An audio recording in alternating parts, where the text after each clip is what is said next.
बिस्मिल्लाहिर्रहमानिर्रहीम। हम अमेरिका में हैं मारवी सरमद के साथ, और मारवी जो हैं वो अमेरिका में पिछले 2 साल से, नहीं सर 5 साल से 5 साल से अमेरिका में हैं। अद्धी पचद्धी तो तुसी अमेरिकन हो ही गए होगे। और नूरुल्लाह साहब, बाकी जो हमारे दोस्त हैं, हमारे सीईओ साहब, वो आ रहे हैं। उनको बड़ा शौक चढ़ा हुआ है कि वो किसी तरीके के साथ जो है ना वो शेव करवा लें अपनी। तो बड़ा अच्छा लगा मारवी आपसे मिलके। थैंक यू एक जी, वो सेम बड़ी लाइकवाइज। तमन्ना थी कि आपसे उधर जाएं तो मुलाकात हो, तो वो अल्लाह का शुक्र है कि हो गई। तो हालांकि हम पहले काफ़ी दफ़ा मिल चुके हैं पाकिस्तान में। हाँ, यू वर हाँ, डूइंग मेहर शो। हाँ। तो मुझे ये बताएं कि ये अमेरिका में जो रहने वाला एक्सपीरियंस है वो कैसा है? ठीक है, आई मीन अच्छी जगह है। और ये है कि लेकिन बहरहाल पाकिस्तान तो नहीं है ना ये। हाँ, सो बहुत सारी चीज़ें याद आती हैं, उन गलियों की, उन लोगों की, अपने दोस्तों की, वो सारी बातें। इवन आपको बताऊं कि उसकी बड़ी याद आती है जब शाम को अफ्तारी हो तो अजानों की आवाज़ें होती हैं। हाँ, उसको सुनने को दिल तरस गया है। वहाँ के खाने, फूड स्ट्रीट में जाने को दिल तरस गया है। सो यादें तो बहुत है, नहीं, अच्छा बहुत लग रहा ज़्यादा। है आपसे इससे पहले, ये रिकॉर्डिंग से पहले जो बात हो रही थी, अमूमी तासुर तो ये है कि लोग सिर्फ पाकिस्तान से भागना चाहते हैं और अमेरिका तो एक ड्रीम डेस्टिनेशन प्रॉब्ली है। लेकिन आपने उस वक्त भी ये जो सारा जिक्र कर रही हैं कि आपको याद आ रही हैं वो गलियाँ, वो बाज़ार, वो घर, वो लोग, लोग। वो रिवायात, वो सारी चीज़ें। तो क्या आप फील करती हैं, कैसे ये चेंज जो हुई है वहाँ से यहाँ आना और ये सारा क्या?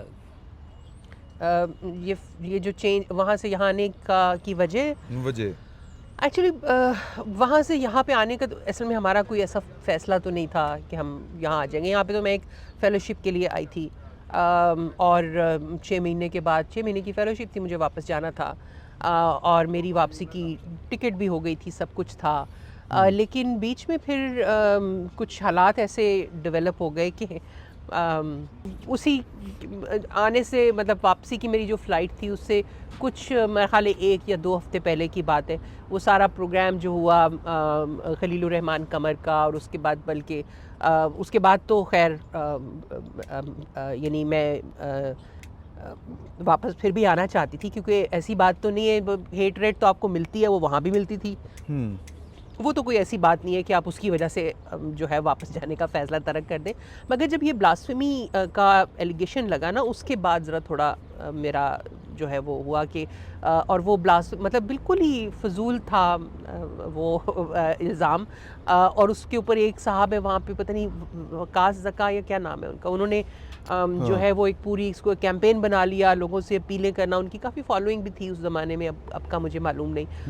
तो उन्होंने लोगों से अपीलें की कि आप जहाँ भी हैं इसके ख़िलाफ़ ब्लास्फेमी का पर्चा कराएं।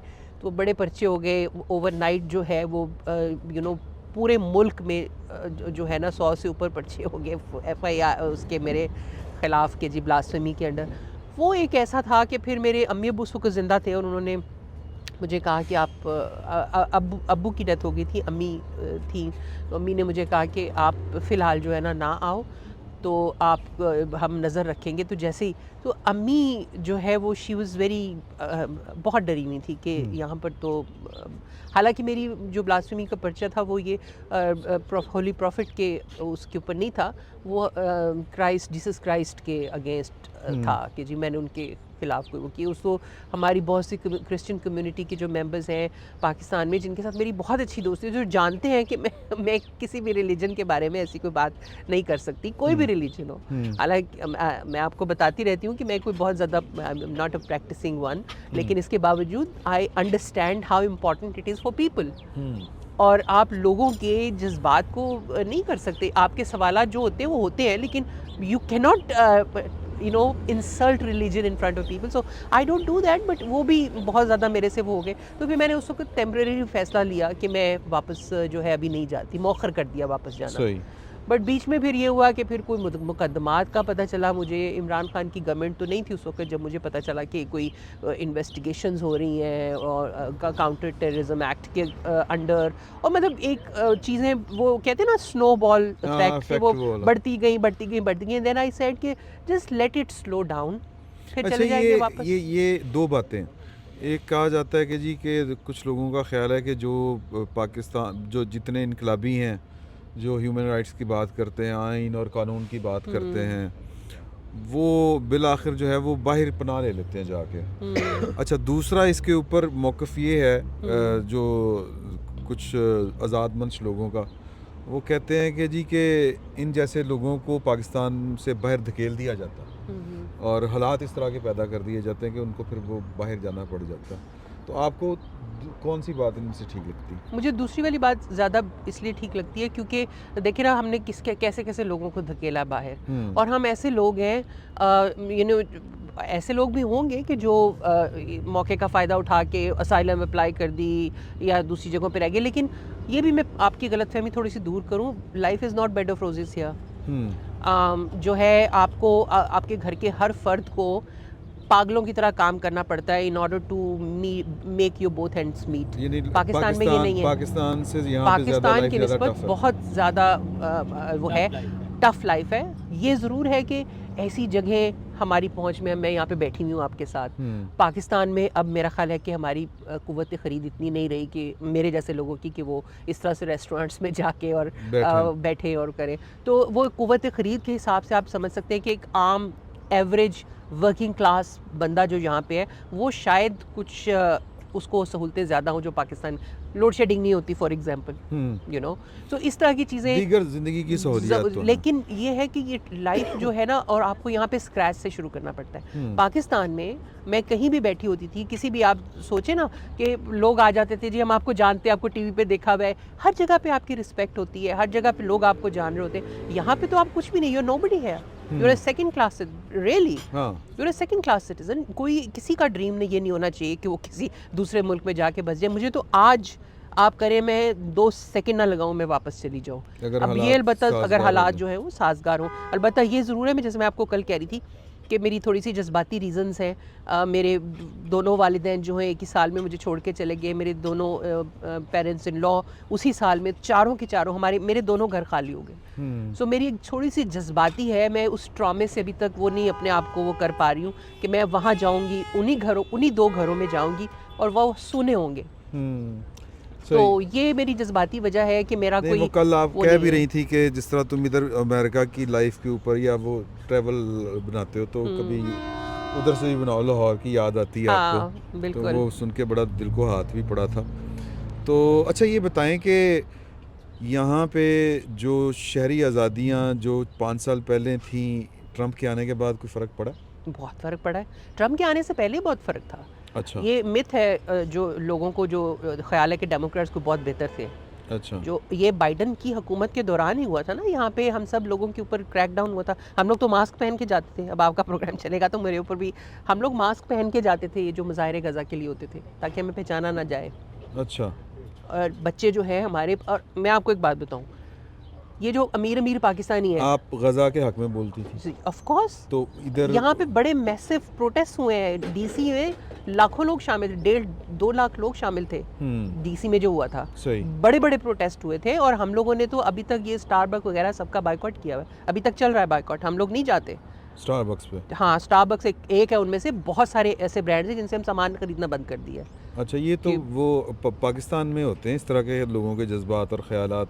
नहीं, आपको पता है स्टारबक्स बहुत सी जगहों पर, यहाँ पर वर्जीनिया में और डीसी में बहुत सारे उनको बंद करने पड़े क्योंकि उनका बिजनेस खत्म हो गया था।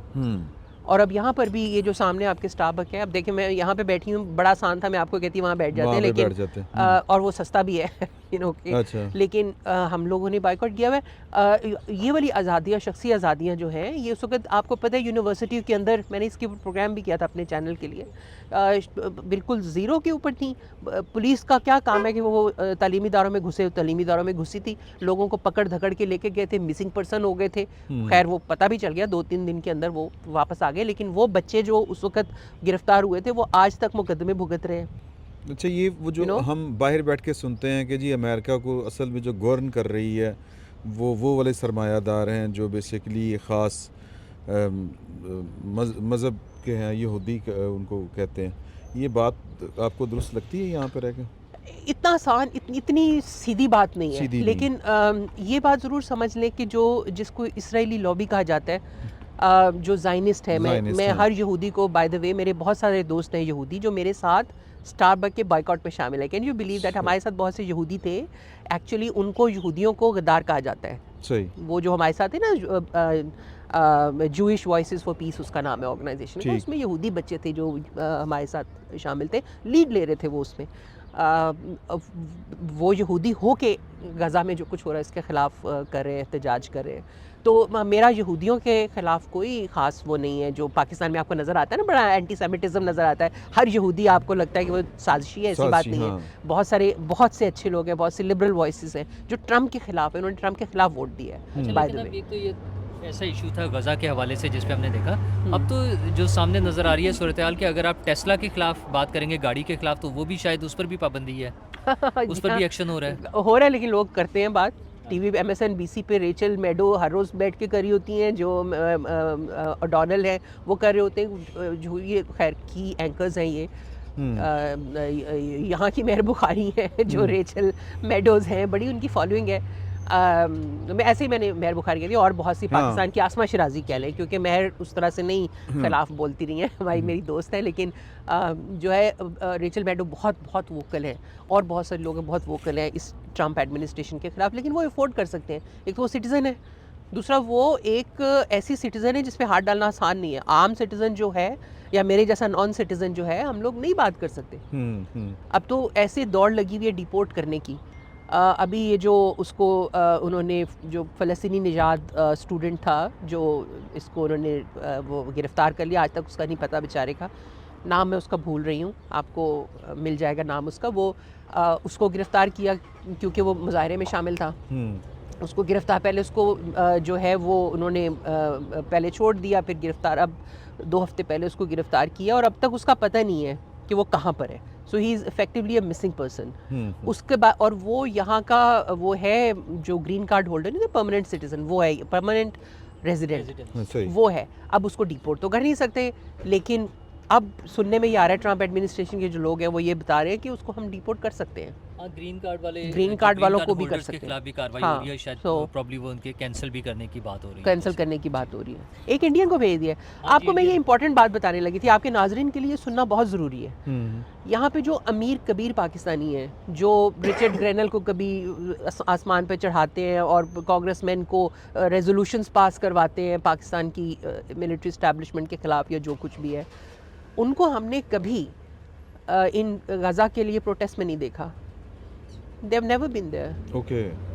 कभी नहीं देखा हमने। हमारे इस बाइकॉट्स में भी मुझे नहीं पता वो शामिल है कि सिस्टम के खिलाफ वो चलेंगे तो शायद उनके माली मफाद को धचका लगेगा। धचका, क्योंकि वो they are rich people, they have more stakes than me. मेरा क्या है यहाँ पर? सही। मेरा तो अपना घर भी नहीं अच्छा, है। आपने अच्छा किया ये बात छेड़ दी। लेकिन इसके बाद, सॉरी आपका सवाल मैं काट रही हूँ, मैं सिर्फ एक फिक्रे में मुकम्मल कर लूँ जी। उसके मुकाबले में एक हिंदू इंडियन लड़की जो कि जिसको गिरफ्तार, और वो हमारे साथ मुजाहिरे में थी, वहाँ जो कज़ा हुआ था उसमें थी, बगैर मास्क के उस पर गई हुई थी, उसको वहाँ से पकड़ लिया, उसको गिरफ्तार कर लिया, और अब आके उसको डिपोर्ट कर दिया है।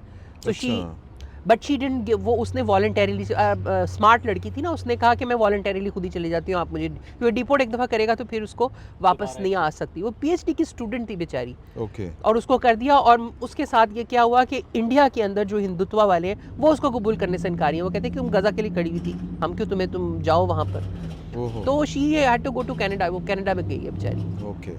तो ऐसे लोग जिनको आप वैसे दुश्मन समझते हैं, हाँ। आप हिंदू को, यहूदी को दुश्मन समझते हैं, लेकिन वो यहाँ पे खड़े हैं गज़ा के लिए। जो यहाँ के लोग हैं, जो जिनको आप समझते हैं मुसलमान हैं, जो पाकिस्तानी हैं, वो नहीं खड़े हुए थे हमारे साथ। अच्छा, ये जो मैं वही बात आपसे पूछना चाह रहा था कि हमें तो इस फिनोमेना की जो समझ नहीं आ रही बाहर बैठ के, बाहर से मुराद है कि पाकिस्तान में बैठ के, कि ये जो सरमायादार यहाँ पे हैं और उमूमी तौर के ऊपर जो पाकिस्तानी हैं, वो उनका कंसर्न पाकिस्तान से है, सिस्टम से, लेकिन आपको उनकी जो पॉलिटिकल सेंस है, जो उनकी पॉलिटिकल अंडरस्टैंडिंग है इश्यूज़ के बारे में, वो आपको ठीक लगती है?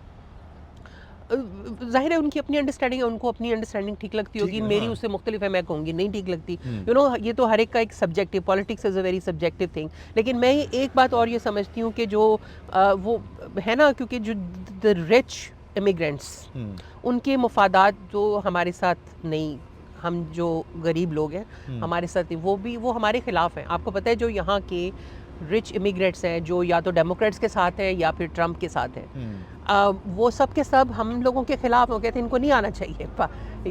हम लोगों से मुराद है इमिग्रेंट्स जो नए इमिग्रेंट्स आ रहे हैं। अच्छा। वो कहते हैं ट्रम्प सही कर रहा है। ठीक। अब हमारे दोस्त हैं साजिद तारड़ साहब, हाँ। आप उनके साथ भी मिले जब यहीं पे होते हैं, डीसी में होते हैं। आई मीन डीसी से थोड़ा दूर रहते हैं लेकिन डीसी में ही आपको नज़र आते हैं। तो उनके साथ आप मिलेंगे तो वो आपको यही कहेंगे, वो कहेंगे ट्रम्प बिल्कुल ठीक कर रहा है, ये इनको तो नहीं। मैं उनको कहती हूँ साजिद साहब आप खुद इमिग्रेंट हैं। हाँ। नहीं मैं तो अपने मेहनत पे बल पे आया हूँ। तो मैं कहा हम भी तो अपने, हम कोई इलीगल थोड़ी है। बाकी भी तो मेहनत के ऊपर ही आते सो कहते नहीं जी हमने मेहनत की है तो हमने पैसा कमाया, अब आप हमें जुर्माना डाल रहे हैं कि चूंकि हम अमीर हैं इसलिए हम ज़्यादा टैक्स दें। तो सारी दुनिया में ये होता है, अगर आप ज़्यादा अमीर हैं तो आपने सिस्टम से ज़्यादा फ़ायदा उठाया, आपकी जिम्मेदारी है कि आप सिस्टम को यू शुड गिव बैक, और that is in the form of tax. So why so जो इमिग्रेंट्स हैं ना उनके आपस की भी बहुत ज़्यादा वो ये है, वो they are not very much in favour of us. उनके साथ कुछ ले भी ले। नहीं आप ले, मैं लेता हूँ। So it's a music to their ears. जो ट्रम्प कहता है it's music to their ears, वो इसके खिलाफ, इसके उससे उनको कोई प्रॉब्लम नहीं है। तो इसलिए मैं और दूसरा उनका, आपके सवाल की तरफ आती हूँ कि जो मुझे लगता है ये मफादात का मसला है। इमरान खान के ज़माने में जिस तरह से जो चांदी थी इन लोगों की, जो एक इलीट, रिच इलीट की ऑन द होल चांदी थी, अच्छा, वो आपको किसी और दौरे हुकूमत उस तरह से नज़र नहीं आती। ख़ासतौर पर उनका फोकस ओवरसीज़ पाकिस्तानीज़ की तरफ ज़्यादा था। ओवरसीज़ पाकिस्तानीज़ में भी वो ओवरसीज़ पाकिस्तानीज़ जो अमेरिका, यूके या फिर यूरोपियन मुल्कों में अमीर लोग हैं, हाँ। वो ओवरसीज़ पाकिस्तानी नहीं, जो बेचारे गरीब मजदूर हैं जो कि मिडिल ईस्टर्न कंट्रीज़ में दिहाड़ीदार मजदूर हैं, वो आपको इमरान की कैबिनेट में या उसके आसपास नज़र नहीं आएंगे। ठीक। वो ये लोग थे। तो इन लोगों ने बहुत मिल्क किया इमरान खान को। इन लोगों ने पहले नवाज शरीफ को भी मिल्क किया था लेकिन उतना नहीं। Nawaz Sharif was he himself is a business person, तो उसको पता है कि कितना किसको फ़ायदा कहाँ तक देना है।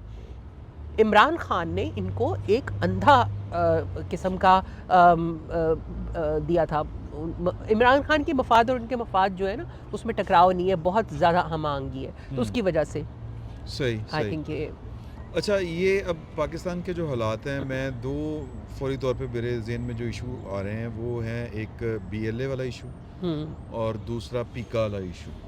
स्टेट कहती है कि जी के सॉफ्ट स्टेट से हम हार्ड स्टेट बनेंगे, और जिन्होंने पाकिस्तान के ख़िलाफ़ बंदूक उठाई हुई है उनके लिए कोई रायत नहीं। और पीका का इस्तेमाल नूरुल्लाह साहब मुझे आज बता रहे थे, वो इस तरह से भी हो रहा है वहाँ पे कि किसी ने वो पार्किंग गाड़ी पार्क की, वो पुलिस वाले उठा के ले गए, उसने वो वीडियो बनाई, उसके ऊपर पर्चा हो गया पीका एक्ट के तहत। तो ये तो एक आम शहरियों का मामला है जो सहाफ़ियों के साथ हो रहा है वहाँ पे पीका एक्ट के ज़ुमरे में। तो वो आप क्या ख्याल है आपका कि पीका एक्ट पे तो आप सब लोग बहुत डिवाइडेड थे, जर्नलिस्ट खुद डिवाइडेड थे बहुत ज़्यादा। बहुत से जो जर्नलिस्ट ऑर्गेनाइजेशंस थी, they were, I think I agree with them कि दे इस तरह से कंट्रोल रियासत को नहीं करना चाहिए। और ये इस कंट्रोल के पर्दे में मतलब इस ये दहशत गर्दी से लड़ने या मिस इन्फॉर्मेशन डिसइन्फॉर्मेशन से लड़ने के पर्दे में बेसिकली वो फ्री स्पीच के ऊपर कदगन डालते हैं और उसका नुकसान जर्नलिस्टों, वर्किंग जर्नलिस्ट को सबसे ज़्यादा होगा। लेकिन आप लोगों का, मैं, हाँ आप बताएं आपका, क्योंकि आप लोगों का डिफरेंट था ज़रा थोड़ा सा। मैं सिर्फ ये कह रहा हूँ कि जर्नलिस्ट जो है वो, पहली बात तो ये कि जर्नलिस्ट जो मिस इन्फॉर्मेशन दे और जानबूझ के ख़ास एंगल से दे, और फिर हमने देखे हैं, मतलब वो गिन गिन के मैं क्या बताऊं कि जो इंटरनेशनल केड़ी एयरलाइन सी सर, कतर नहीं कतर एयरलाइन ने ऑफिस बंद कर दिए। ये क्रेडिबल जर्नलिस्ट जो बाकायदा जिसका काम जर्नलिज्म है, ये उसने खबर दी, कतर वालों को इसकी तरदीद करनी पड़ी। वो जर्नलिस्ट कहाँ पे है? अब वो UK चले गए। तो यही बात है, अब आप उनका पीका उनका क्या बिगाड़ेगा? हाँ, लेकिन क्या जो सोशल मीडिया है उस पर कोई रूल्स होने चाहिए रेगुलेट के, आप रजिस्टर हों, अपने नाम से हों, कोई शनाख्ती कार्ड हो, बेनामी जिस तरह अकाउंट्स होते हैं उस तरह के अकाउंट्स ना हो, पेज ना हो। मिसाल के तौर के ऊपर तितली, मिसाल के तौर के ऊपर वो क्या है जी, गोल्डन बॉय, और वो तस्वीर शाहरुख खान की लगी हुई है। सियासत वो कर रहा है, पाकिस्तान की फ़ौज के ऊपर बोल रहा है, एक अदलिया के ऊपर बोल रहा है, और या फिर प्रोपोगेट कर रहा है अदलिया और फौज के ऊपर बोलने की ज़रूरत है, क्यों ना बोले? नहीं, नाम से बोले ना। क्यों नाम से बोले? अ, अगर आप ये उसूल नहीं। रखते तो जो अरब के अंदर अरब स्प्रिंग था वो कभी ना आ पाता। देखिए जो ह्यूमन राइट्स अरब की स्प्रिंग आपके ख्याल में ठीक था? उसके नताइज अब कुछ निकलते हैं उसका एक बार, लेकिन वो एक आम लोगों की रेजिस्टेंस तो थी ना। नहीं, देखिए आम आदमी, मेरा इशू आम आदमी का नहीं है, फेक अकाउंट का है। अच्छा, जो इसमें आपका मैं कंसर्न समझ गई हूँ। देखिए जो फेक अकाउंट है ना, जिसको हम फेक अकाउंट कहते हैं, जो कि बेसिकली अनोनिमस अकाउंट्स होते हैं। देखिए ठीक है? आपने जितनी देर आप पाकिस्तान में थी, अब पाकिस्तान से बाहर हैं आप हालात की वजह से, आप मारवी सरमद के तौर पे बोलती थी, और फिर मारवी सरमद ने अपने ख़यालात और नज़रियात की जो भी कीमत अदा करनी थी वो उसने अपनी चॉइस से की। अब मारवी सरमद जो है वो एक जाली अकाउंट चला रही हों, और मारवी सरमद के बजाय वो रीमा नाम लिखा हो या कोई लिखा हो, वो जब डिग आउट करे तो वो पता चले ये तो मारवी सरमद है। तो जो प्रोफेशनल्स हैं वो अगर कोई बात करते हैं तो अरशद शरीफ बेचारे को कीमत देखिए, देनी पड़ी। हाँ, तो फिर उस कीमत से बचना भी तो हर एक की जो हक है ना। देखिए हर एक का वो एक लेवल नहीं होता जो मेरा और आपका लेवल है। मेरा और आपका लेवल भी मुख्तलिफ है। आपका लेवल, आप बहुत ज़्यादा रेजिलिएंट हैं, जब तो पाकिस्तान में से अभी तक काम करें, मैं बाहर आ गई, नहीं कर पाई। ठीक है, इसी तरह से हर एक का मुख्तलिफ होता है थ्रेशोल्ड चीज़ों को बर्दाश्त करने का, और हर एक के हालात भी मुख्तलिफ होते हैं। मैं एक ऐसी खातून को फॉर एग्जांपल जानती हूँ, मैं उनका नाम बिल्कुल नहीं लूँगी क्योंकि मेरे पास अमानत है। वो एक शदीद किस्म के पीटीआई सपोर्टर की बेगम है, ठीक जो कि जर्नलिस्ट हैं, वो मर्द हैं, वो जर्नलिस्ट हैं, ठीक शदीद पीटीआई सपोर्टर हैं, और उनको पीटीआई को सपोर्ट करना पड़ता, खातून को पीटीआई को सपोर्ट करना पड़ता है because she is his wife. ठीक और वो बड़े ज़ोर शोर से, मुझे हंसी आ रही होती, वो बड़े ज़ोर शोर से करती हैं। और उसके बाद हमारे साथ वो मेरी सोर्स थी इमरान खान की गवर्नमेंट में बहुत सारी चीज़ों की, क्योंकि उनको मालूम था वो, and she is against PTI like anything. वो उनका एनोनिमस अकाउंट है, वो उस अकाउंट से करती है, किसी को नहीं पता। हाँ, दिल की भड़ास भी निकालती हैं, जो चीज़ें उनको पता होती हैं वो भी ट्वीट कर देती हैं। अब आप कहें कि उनको तो अपने नाम से क्यों करना चाहिए, भी नाम से नहीं कर सकती वो, नाम से उनका थ्रेशोल्ड नहीं है। वो जो बात करना चाहती हैं उनको वो आज़ादियाँ मुयसर नहीं है, और बहुत कॉम्प्लिकेट हो जाएगा मसला, उनका अपना घर ख़राब हो जाएगा। लोगों के बहुत सारे वो होते हैं। तो लेकिन आपका कंसर्न ये है कि एनोनिमस अकाउंट से बहुत सारी चीज़ें ऐसी हो रही हैं जिसको आप रियासत कह के बड़ा आप लोग ग्लोरीफाई करते हैं। रियासत हमने एक ग्लोरीफाई किया चलिए है। मैं एक और बात करता हूँ। बता देता हूँ। मसलन वो एक बच्ची का रेप की खबर आई कि कॉलेज में बच्ची का रेप हो। हाँ, वो एक ऐसी सूरत हाल बन गई थी कि बाकायदा हंगामे शुरू हो सकते थे। अच्छा, उसके बाद 26 नवंबर का जो इंसिडेंट था, उस पे एक साहब ने तस्वीर लगा दी एआई जनरेटेड कि इस्लामाबाद की सड़कों पर खून पड़ा हुआ है, और लोगों ने बताना शुरू कर दिया इतनी लाशें गायब हो गई हैं, 278 लोग मर गए हैं, 500 लोग मर गए हैं, नाम और नंबर्स आने शुरू हो गए। अच्छा, ऐसी चीज़ें कोई एक चीज़ स्पार्क करती है और सारा सिस्टम तबाह बर्बाद हो सकता है। तो क्या इन चीज़ों को रोकने का कोई तरीका हो सकता है? बिल्कुल हो एक और सकता है। तरीका, मैं आपको बताता एक और मैं आपको बात बताऊँ।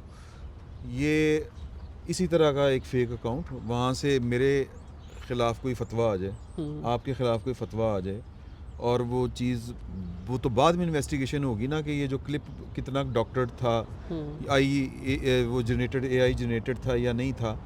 तो वो इस तरह की भी चीज़ें होती हैं, कत्ल के फतवे चल रहे होते हैं कि जी के, और तौहीने बिल्कुल सही के, है, तौहीने और ये चीज़ें नहीं मज़हब होनी के, चाहिए, नहीं होनी ठीक है ना। चाहिए। और इसके खिलाफ जो है वो गवर्नमेंट को जो है वो इंश्योर करना चाहिए कि वो इनका सद्देबाब करे, ठीक है। यहाँ तक हमें एग्री। अब कैसे सद्देबाब करें, उसका एक तरीका तो वही है झटका सा जो इन्होंने किया, पिका शिका लाके। दूसरा तरीका ये है कि जो आपके लॉज हैं उनको आप रूल ऑफ लॉ के इंश्योर करें। जो आपके लॉज हैं, आपके पास झूठ बोल के किसी को बदनाम करने का लॉ मौजूद है, लाइबल का लॉ मौजूद है, आपके पास डिफेमेशन का लॉ मौजूद है, आपके पास इवन हेट स्पीच के लॉज मौजूद है। मुझे खुद मालूम है कि मैंने, और इस पर बड़ा मैंने डिटेल्ड पेपर भी लिखा था, नैप जब शुरू किया था ना, नेशनल एक्शन प्लान।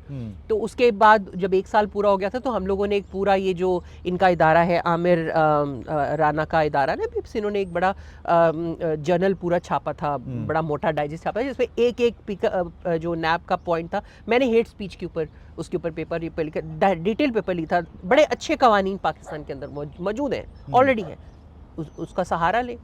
दूसरी बात यह है कि you can not dictate people what to say. If you are riyasat, you cannot dictate. You have no business telling people what to say, what not अच्छा, to say. आपको ये झूठ बोलना, अलबत्ता सॉरी आपकी बात काट रही हूँ, झूठ बोलना, झूठी जैसे आपने रेप वाले उसका वो किया, आप यकीन करें जब भी रेप का कोई इल्ज़ाम लगता है ना, उसका एक नेचुरल उसके बाद आफ्टरमैथ नेचुरल होता है। ये कहा जाता है ये नहीं हुआ रेप, ठीक है, लेकिन वो मसला मुख्तलिफ था, उसमें शायद वाकई नहीं हुआ था और वो गलत वो बात करती थी। लेकिन आप लोगों से ये कहने का हक नहीं छीन सकते कि शायद ये रेप वाकई हुआ है, ये कहने का हक नहीं छीन सकते। लेकिन आप क्या कर सकते हैं, जो गलत खबर फैला रहा है, जिसमें बता रहे हैं एक कोई विक्टिम सामने आता है, वो तो पता ही नहीं चला खबर गलत कहाँ से आई। कोई विक्टिम, बिल्कुल ठीक है, विक्टिम की फैमिली, बिल्कुल ठीक है, प्रोटेस्ट करने वाले स्कूल कॉलेज के बच्चे, मतलब उसका कोई क्लास फेलो नहीं है, कोई राब्ता नहीं, कोई लिंक नहीं। तो इसको हैंडल करें ना, इसको हैंडल करें। अच्छा, इसका मतलब ये नहीं है कि खबर के ऊपर कदगन लगा दें, इसका मतलब है कि आप मजीद खबर दें। अच्छा नहीं, अब यहाँ आप पे मजीद ट्रांसपेरेंट हो जाए। खबर की भी अब डेफिनेशन होनी पड़ेगी ना, करनी पड़ेगी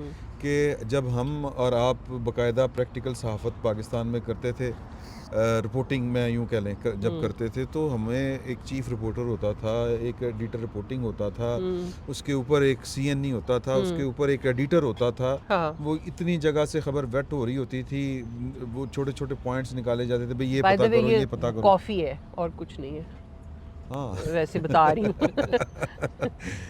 अभी कॉफ़ी है, ये ज़रा दूसरी कॉफ़ी है, ये दूसरी कॉफ़ी है, ये नॉर्मल कॉफ़ी है। और ये पानी है।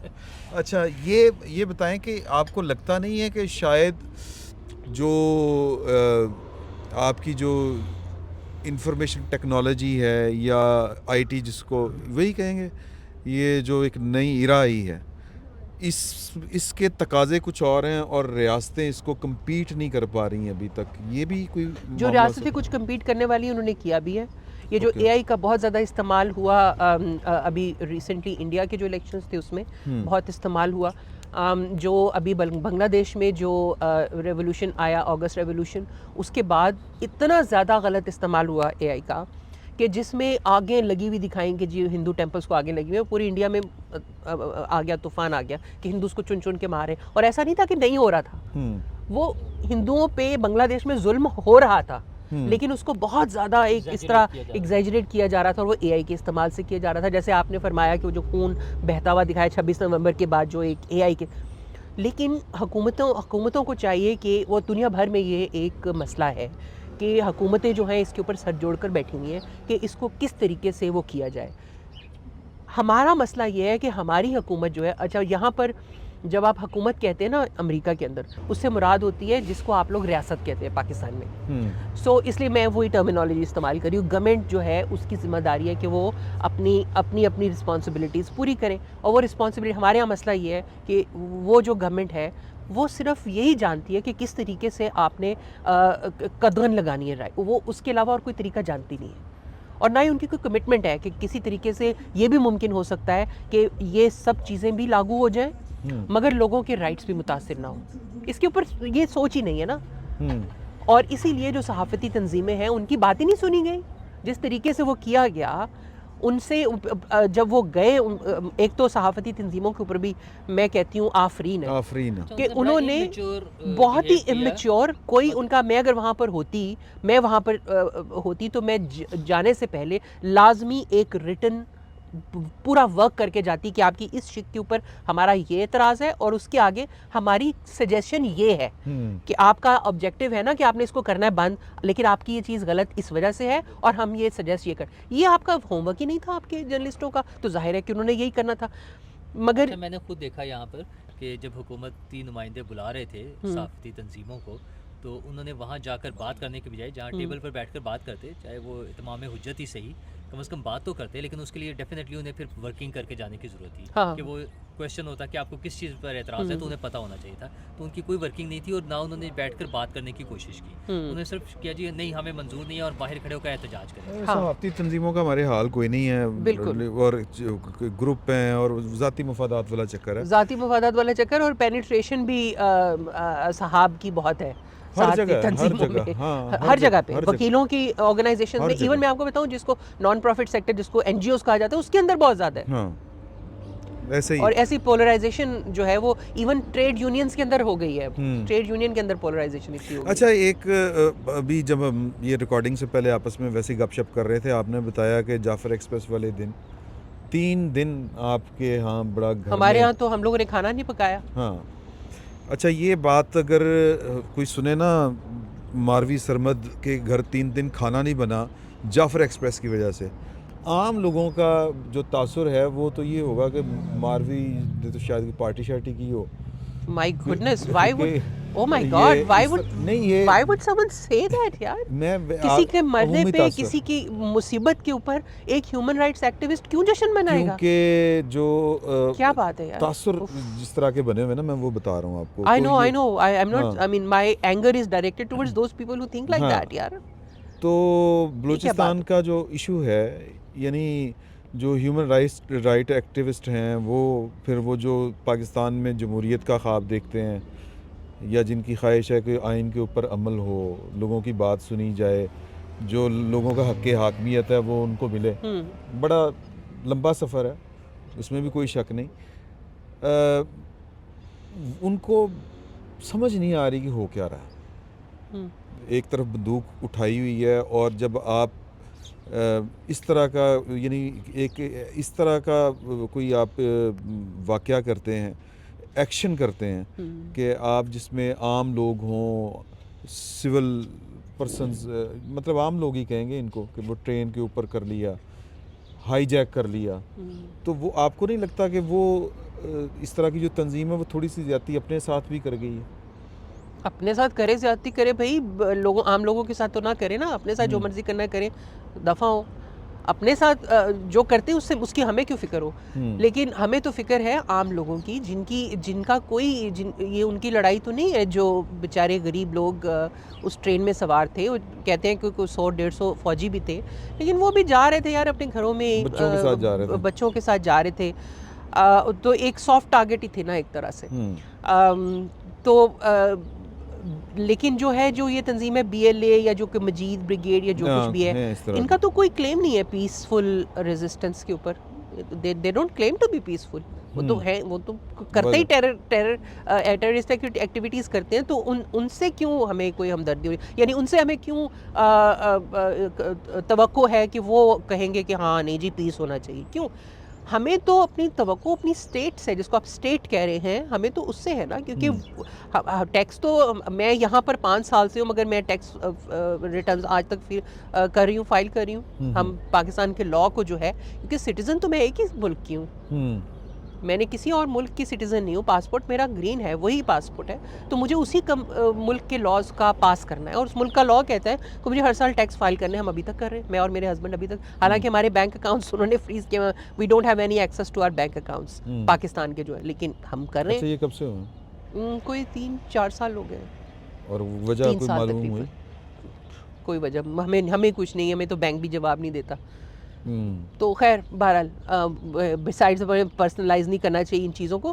कहने का मतलब ये है कि हम इतने लॉ अबाइडिंग किस्म के लोग हैं, और अपनी रिस्पॉन्सिबिलिटीज़ को, हमारी रिस्पॉन्सिबिलिटी है कि हम पाकिस्तान के लॉ को ऑब्ज़र्व करें, उसके कॉन्स्टिट्यूशन को माने और उसका पास करें, उसका लिहाज करें। ठीक है, ये हमने अपनी शहरी रिस्पॉन्सिबिलिटीज़ पूरी करनी है, टैक्स अदा करें, ये शहरी रिस्पॉन्सिबिलिटी है, पूरी कर ली। अब हमारी तवक्को है कि हमारी जो स्टेट है वो हमारे हकूक़ की हिफाजत करेगी, बजाय इसके कि वो स्टेट जो है हमारे ही शहरियों को कभी इन्फोर्स डिसअपेयर करती रहे।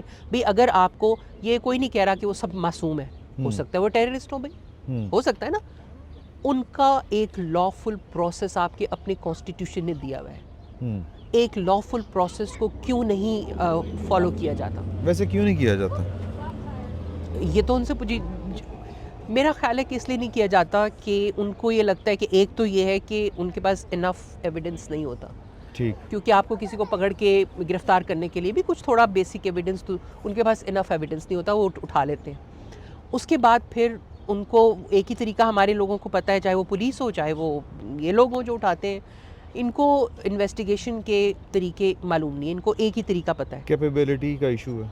कैपेबिलिटी, इनको एक ही तरीका पता है कि आप वायलेंस करोगे, टॉर्चर करोगे तो अपनी मर्जी का वो हासिल कर लोगे।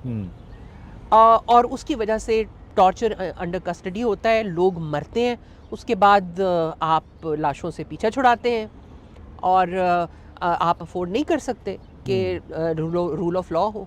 अगर रूल ऑफ लॉ होगा तो पकड़े जाएंगे ना आप। सही। अच्छा, तो ये वजह है और इस वजह से मैं समझती हूँ कि उन लोगों का जो पाकिस्तान के लोगों पे टेररिज्म करते हैं, उन लोगों का मफाद और ये जो इन्फोर्स डिसअपीयरेंसेस करते हैं, इनका मफाद बिल्कुल हम आहंग हो जाता है कि पाकिस्तान में कोई रूल ऑफ लॉ ना हो। ओके। मैं और आप जो है हम पिसते हैं और वो लोग पिसते हैं बेचारे जो जाफर एक्सप्रेस में निशाना बने। अच्छा, एक आखिरी बात वो ये है कि 3 दिन आपके घर में खाना नहीं पका, परेशानी रही और आपने कोई ट्वीट शूट किया इसके ऊपर मजम्मत का? मैंने कोई ट्वीट नहीं किया, गालियाँ भी पड़ी, क्यों नहीं आप इस पे मजम्मत करती, क्यों नहीं करती। भाई क्यों, ये इट्स अ गिवन। आप सुबह जागते हैं, उठ के ब्रश करते हैं, आप ऐलान करते हैं ओ अच्छा मैं ब्रश करने जा रहा हूँ, और जिस दिन आप ऐलान ना करें मैं ब्रश करने जा रहा हूँ, इसका मतलब आपने ब्रश नहीं किया। No, it's a given, it's a terrorist activity, people have died, people have been hijacked, people have been kidnapped, people have been wronged, you are upset about it आपने and you there are no words, there are no words to condemn this stupidity, this butchery, there are no absolute, लेकिन this is an exercise in futility कि आप ये समझे कि आपने, हमारे सारे सियासतदान करते हैं, आपने एक ट्वीट कर दी, ओ जी हम बड़ी मजम्मत करते हैं, क्या मतलब है उस मजम्मत? बयान जारी कर देना। इवन हुकूमत जारी कर रही होती है, आपको मजम्मती बयान जारी करने के लिए तनख्वाहें देते हैं हम। ओके। और आप हमें कह रहे हैं अच्छा बन्नू में हुआ, इधर उधर ये जो पारा चनार में हुए, किसी ने मुझे नहीं कहा कि आप मजम्मत करें, किसी ने उस पे नहीं कहा, किसी ने नहीं कहा। ये हुआ तो आपने मजम्मत नहीं की, नहीं करती, कर लो जो करना है। जो मेरा हमें एक इट्स अ गिवन यार, ये इसके ऊपर कोई बात है करने की, दूसरी राय है कि टेररिज्म को एक्सेप्टेबल नहीं है। वो कहते हैं कि जब रियासत की तरफ से अगेन वही फिर बात आ जाती है, कोई इस तरह की एक्टिविटी हो तब आप मजम्मत करती हैं। हाँ तो वो तो करनी है क्योंकि रियासत से तो हमें उम्मीद है, रियासत को तो हम, रियासत के अंदर तो हम कंट्रीब्यूट करते हैं यार, वैलिड पॉइंट, और रियासत की जिम्मेदारी है। उन लोगों से, हमारी टेररिस्टों से हमारा क्या रिश्ता है। दूसरी बात ये है कि जो रियासत अपने आप को, एक तो फौज ने अपना नाम रियासत रख दिया, हम भी जब फौज नहीं कह सकते तो रियासत कहते हैं। आप मुझे बात बताएं कि लाल मस्जिद के गुंडे जिन्होंने हमारे फौजियों को ही मारा हुआ है, हमारे लोगों के ऊपर ज्यादती जुल्म की हुई है, वो तो मौजूद है वहाँ पे, उन्होंने तो आज तक मजम्मत नहीं की किसी की। कभी लाल मस्जिद की तरफ से मजम्मत आई है किसी उसकी? उनके खिलाफ तो हमारे मीडिया लोग नहीं प्रोग्राम करते, उनके खिलाफ तो हमारे नहीं जोरदार किस्म का व्लॉग करते यार, उनके खिलाफ तो नहीं करते कि जी उन्होंने मजम्मत नहीं की।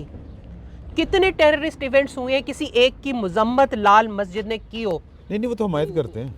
तो फिर उनके खिलाफ वो नहीं है जो मारंग बलोच के खिलाफ है। बीएलए के इशू के ऊपर तो नहीं, अलबत्ता टीटीपी वालों की हर हरकत के ऊपर वो तो अप्रिशिएट करते हैं। बिल्कुल ठीक है, और वहाँ पे मौजूद होकर करते हैं, फौजियों को मार के करते हैं। आपने उनको जमीन दी हुई है, आपने उनको मस्जिद दी हुई है, आपने उनको पूरा एक सोसाइटी में पेनिट्रेट करने का मौका फराहम किया हुआ है। मारंग के साथ तो ये नहीं किया हुआ। आ रही है कि उनके खिलाफ भी कुछ एक्शन गवर्नमेंट कर रही है। I can only laugh.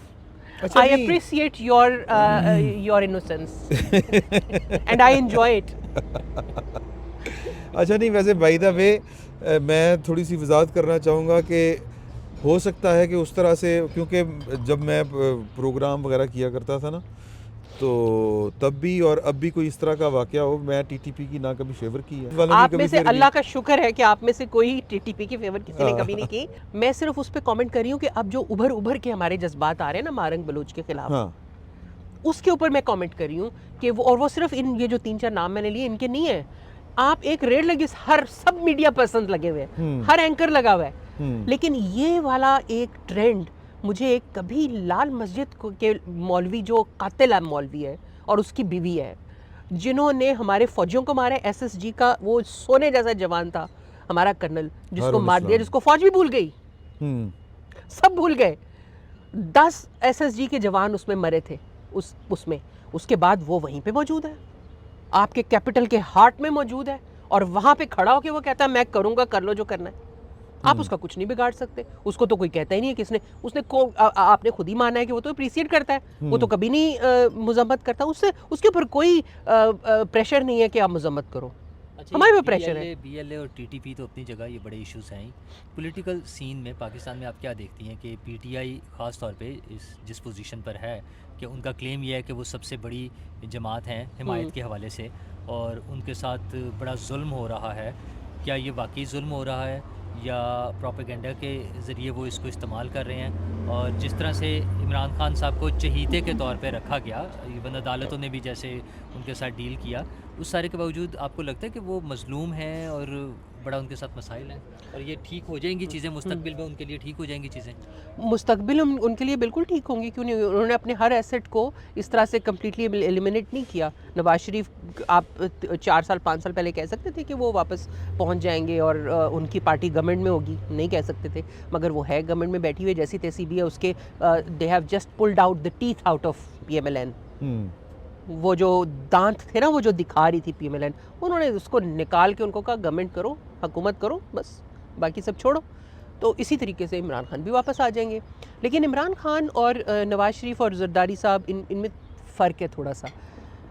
जिस तरीके से इमरान खान को एक खुल खेलने का मौका मिला, मिर्ज़ा यार फिरे, सुंजियाँ, सारी गलियों को सुंजियाँ करके एक मिर्ज़ा यार बनाया गया, उस तरह से नवाज शरीफ और पीपल्स पार्टी को नहीं। पीपल्स पार्टी को बिल्कुल ही नहीं, खैर पीपल्स पार्टी को तो छोड़ ही दें। पीपल्स पार्टी तो सर्वाइव करने के लिए कभी उधर से पाँव पकड़ ले, कभी उधर से पाँव पकड़ ले, कभी बलोचिस्तान की गवर्नमेंट हिला दी, कभी कुछ कर दिया। वो सिर्फ अपने आप को सर्वाइव करने के लिए इस तरह की चीज़ें, और सर्वाइव करने के लिए, और शायद उनको थोड़ा सा अपनी पर्सनल दौलत बढ़ाने का मौका मिलता रहे कराची में मलिक रियाज के साथ हॉबनॉबिंग करके, वो उस हद तक वो खुश हो जाते हैं। नवाज शरीफ जो हैं, उनके साथ अलबत्ता उनकी सेटिंग जो है वो इस तरह रही, बहुत बहुत बहुत ज़्यादा रही सेटिंग। उसके बाद फिर नवाज शरीफ ने ज़रा सर उठाया तो उन्होंने, जैसे मैंने अर्ज़ किया कि किस तरह से दांत उनके निकाल लिए।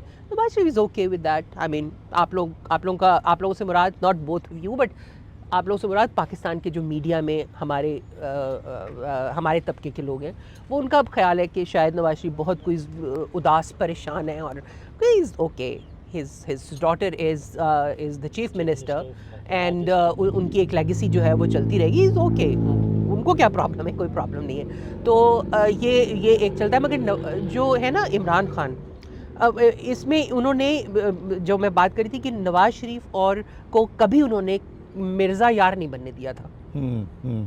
उनके आगे उन्होंने, जैसे जब ये पीपल्स पार्टी को हराना भी था तो उन्होंने आईजीआई बनाई जिसमें 9 सितारों वाली, तो उन्होंने कल्ला मिर्ज़ा यार किसी को नहीं बनने दिया। ये जो डुओ थी ना आपकी बाजवा और फैज़ की, इन्होंने अपने मफाद के लिए बड़ी स्मार्टनेस को खेली, लेकिन इस्टेब्लिशमेंट की गेम को बहुत गंदा कर दिया कि एक मिर्ज़ा यार बना दिया।